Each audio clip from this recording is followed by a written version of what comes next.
look at that. What you will write here is something known as a loop. So a loop is, think of it like it runs multiple number of times. So whatever I place inside the loop gets executed many times. It's like this line runs, this line runs, this line runs. Now we hit a loop. Let's say there is some sort of a loop that comes here. And each loop has something known as how many times to run the loop.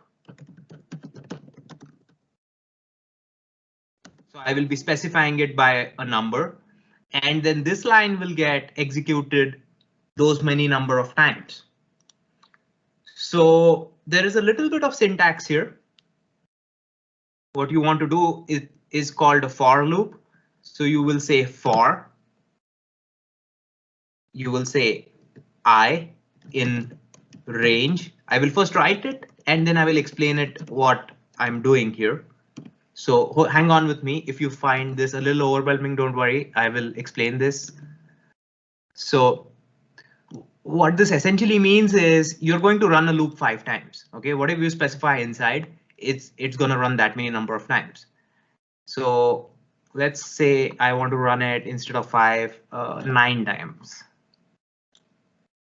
And now you see here that I can run this 9 times. So that's a way to run the loop. So let's go over this very quickly again.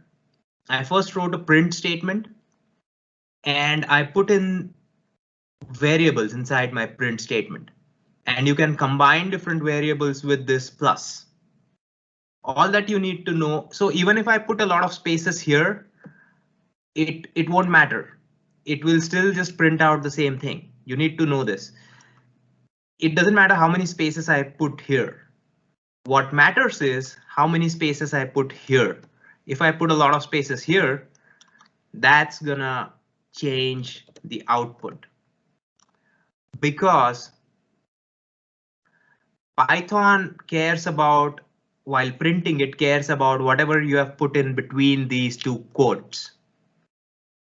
So that's what you will have to look out for.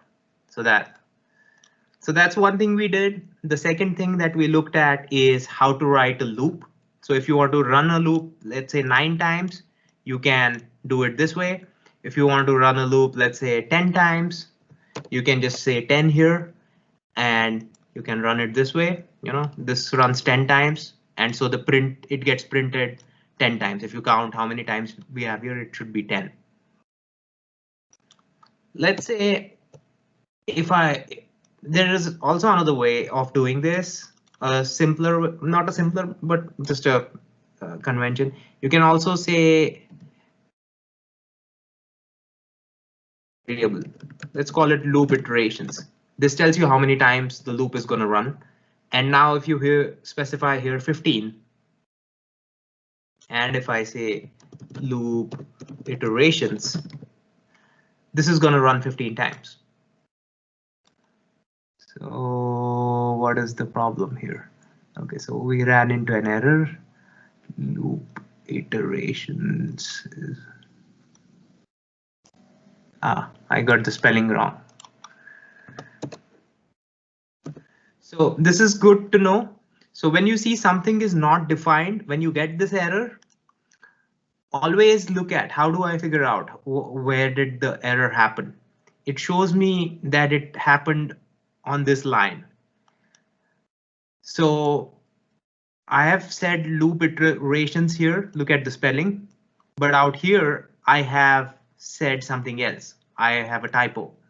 So when Python came to this line, it started searching for this guy somewhere above, but it couldn't find it.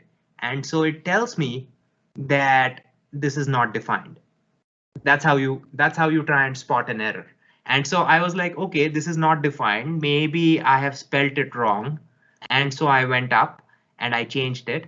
And now once you run it, you can see the output.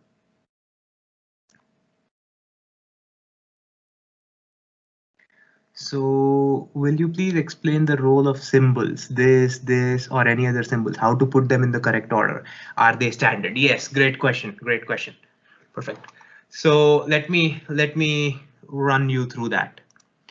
There are a few rules. So I'm going to post this question. I think it's a fantastic question. So I will just write it down. And OK, so anything that you don't want to execute, this is called a comment. So let's say I'm writing this for you guys and for my own understanding. If you want other people to read your code and follow along what is happening, you can put everything with a hash there, the hash symbol. So whatever you put with the hash will always, Python doesn't care. I can just write anything here. I can just write total garbage and it doesn't matter because this line will never really get executed. Python ignores this line, and the way programmers use it is to write comments on their code. It's a good practice because I will tell you what happens. I have a lot of times I've written my own code. Sometimes the logic gets complicated. I really know what I've done.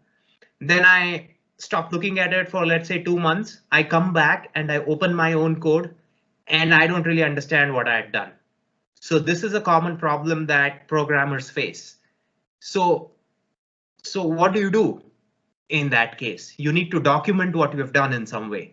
And to document something, the best way to do that is by, there are better ways, but one of the simple and easy ways to do that is by adding comments to your code.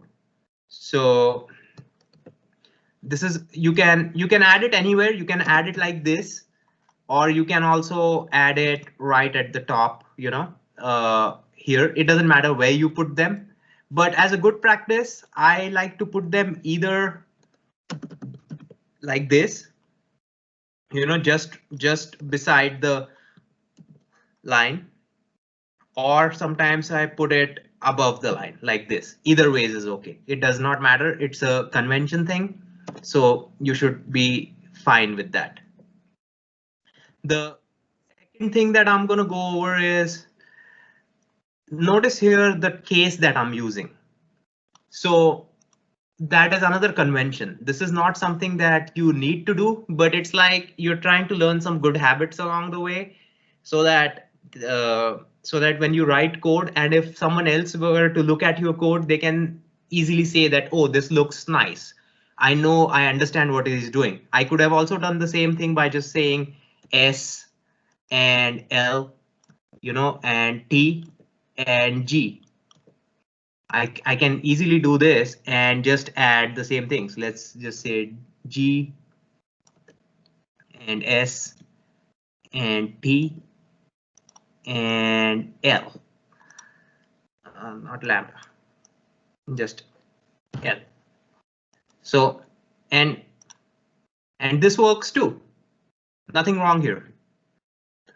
But see how my code looks now. If I read this line, G plus S plus T plus L, it's very hard to know what I've done here. So you can just press Control Z, and what it does is it does an undo on it. So I can get back whatever I had written here. So we can go back to our original code. So this took me a little more time to write, if you notice, but you exactly understand what I'm doing here. I'm running the loop for loop iteration number of times, and I'm printing a greeting message. Then I'm adding the space and I'm printing the text output, if that makes sense.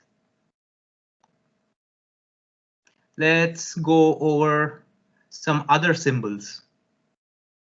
So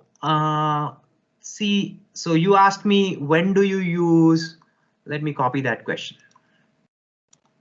again.